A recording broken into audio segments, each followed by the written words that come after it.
صلحتك الفتاة.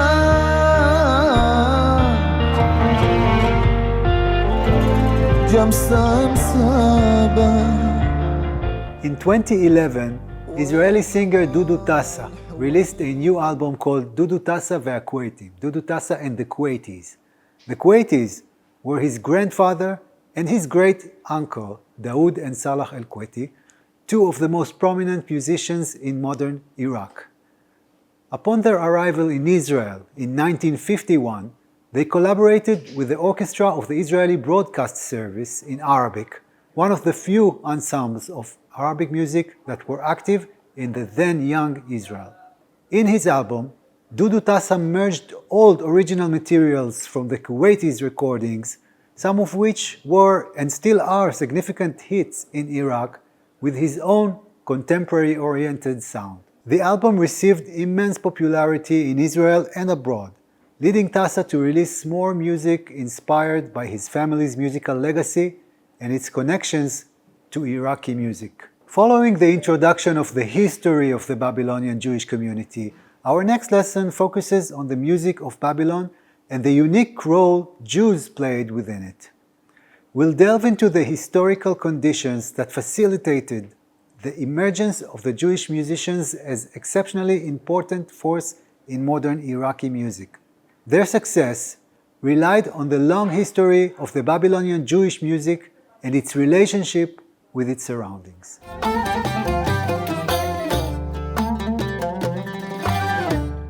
The beginning of Babylonian Jewry's musical history was fairly silent, at least as described in the Bible. The trauma and grief of the displaced Jewish community following Nebuchadnezzar's expulsion are poetically depicted in the famous Psalm 137, על נהרות בבל, שם ישבנו גם בכינו, בזוכרנו את ציון. על ערבים בתוכה תלינו כינורותינו, כי שם שאלונו שובינו דברי שיר, ותוללנו שמחה. Sing us one of the songs of Zion. How could we sing the Lord's songs in a foreign land? According to this poignant testimony, the shocked Jewish community in Babylon was unable to practice its musical habits. They vowed to cease singing and playing until they returned to Jerusalem. However, this is not the end of our story, of course. While some Jews did return to Zion following the declaration by Koresh, Cyrus the Great, the majority of the community remained in Babylon and continued to reside there almost continuously until the end of the 20th century. And the Babylonian Jews did not remain silent, did not hang up their harps. On the contrary, a long and distinguished musical tradition grew within this important community, which has influenced and continues to influence the entire Jewish world to this day.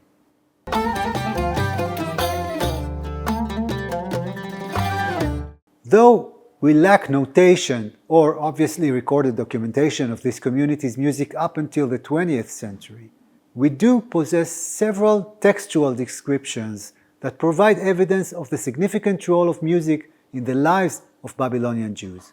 One early description of this rich musical tradition, penned by Rabbi Natan ben Yitzchak al-Kohen in the 10th century, recounts a special event, the appointment of Mar Uqba, a poet and a musician, to the position of the exilarch, the head of the Jewish community, as mentioned in our previous lesson. According to Rabbi Natan's account, the Shabbat ceremony honoring his appointment featured shofar blowing and the singing of, and I quote, experienced men who have good voices and know how to sing, and all of them sweet and expert in prayer. He further describes the festive singing of the prayers, noting the responsorial manner of performance, characterized by sonic exchanges between the soloist, the chazan, a skilled choir, and the whole congregation, or at least its men. This manner of call and response remained a prominent feature of the Jewish Babylonian musical tradition.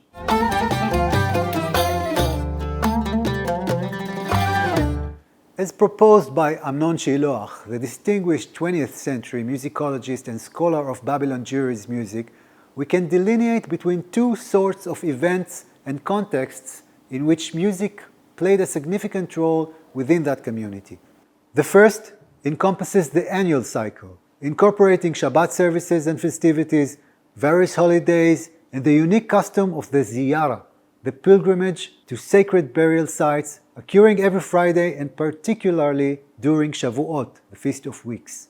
The primary pilgrimage site was the tomb of esoteric and enigmatic prophet Ezekiel, Yechezkel, situated in the town of Al-Kifl in southeastern Iraq.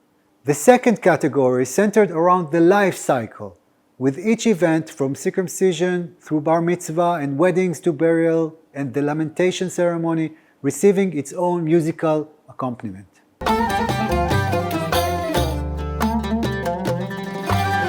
One primary genre that appeared in both types of cycles was the shbachot, meaning praises, shbachot. Babylonian Jews used this term to refer to their paraliturgical piyutim repertoire. In Babylon, the shbachot were performed by 3 or 4 experienced singers of praises, led by one professional musician referred to as Abu el-Shbachot, meaning the father of praises. In addition to the Hebrew tradition of the shbachot, local musical traditions of the surrounding communities were not excluded from the annual and personal cycles. Iraqi tunes and Arabic songs were integral parts of musical events at various ceremonies. For instance, the traveler Wolf Shore, who arrived in Baghdad in 1884, described the night of Simchat Torah festival, the Torah celebration. He recounts a lively scene of celebration where Arabic songs and local customs blended with traditional Jewish observance.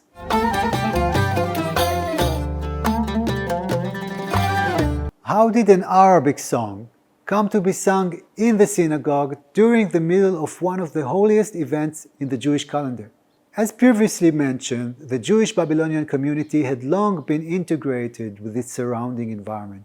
While musical exchange between Jews and Muslims in Babylon has existed for centuries, it intensified significantly in the 19th and the 20th centuries.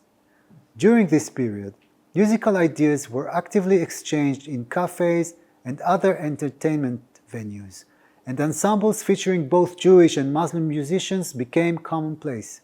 As noted by researcher Dafna Dori, with whom we will converse in our next lesson, this deeper integration was part of broader modernization processes.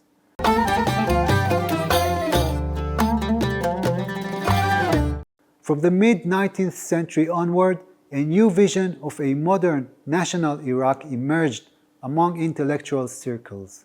This vision advocated for a secular nation-state with which all communities and religious groups could identify. The first king of modern Iraq, Faisal I, crowned by the British in 1921, was one of the proponents of this national and secular model. He summarized his views in the slogan, "Religion is God's and the homeland is for all." Under these conditions, Jewish musicians assumed a dominant role in Iraq's musical sphere. Jewish musicians comprised a majority among the players of the traditional chamber music ensembles known as the Chalri Baghdad.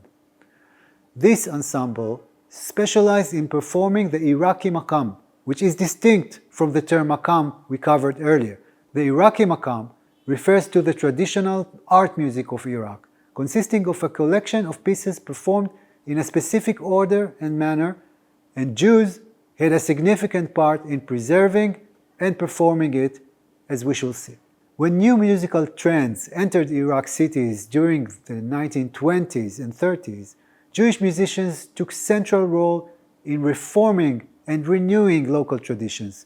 The most dominant of them were the Al-Kuwaiti brothers, with whom we started our lesson today. Combining their vast knowledge of the Iraqi maqam with a keen ear for novel styles from Egypt, Turkey, and Europe, as well as their familiarity with Babylonian Jewish heritage, Daoud and Salah al-Kuwaiti created a new kind of sound, new kind of songs. Those became for many listeners, Jews, Muslims, and Christians alike, an emblem of modern Iraq. In our next session, we will deepen our understanding of these modernization processes and the role Jewish musicians played in them through a conversation with Dr. Dafna Dori, an expert on 20th century Iraqi Jewish music.